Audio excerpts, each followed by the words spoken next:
The trooper who led the hunt for two escaped inmates from Dannemora is speaking for the first time now since the search ended a month ago. Brandon Lewis following the story for us tonight. And Brandon, he says the biggest challenge was just managing the thousands of people involved. Yeah, that's right, Greg. There were a lot of moving parts with this investigation, whether it was the 1,500 officers that were involved or tracking down the smallest of leads, some of which turned out to break this case wide open.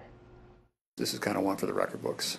At its peak, Major Charles Guess oversaw one of the state's largest manhunt in recent memories. Just did not want anyone to get hurt. A close second was, of course, wanting to apprehend these two as expeditiously as possible. But, what kept me awake at night was my sense of responsibility to the community. Richard Matt and David Sweat broke out of Clinton Correctional Facility in early June. It was the first escape from the maximum security wing since it opened in the 1800s.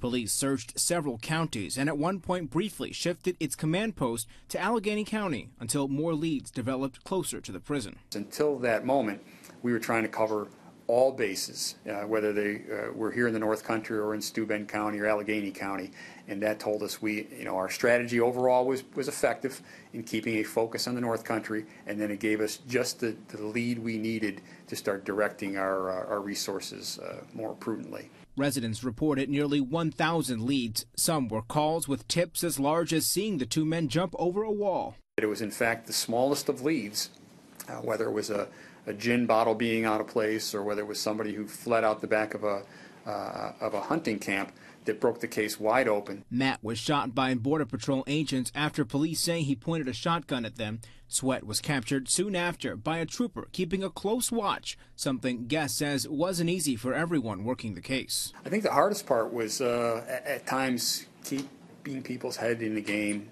here as it pertained to the North Country, and in attempting to ensure that with the 1,500 or so people, that they were gainfully and safely employed on a daily basis, and that they were doing something meaningful. And Guess says David Sweat is still speaking with investigators about his escape. So far, he's provided key details on the breakout and who helped him on the inside. Corrections is expected to use that information to help improve security at the prison. Live in studio, Brandon Lewis, CBS 6 News at 10.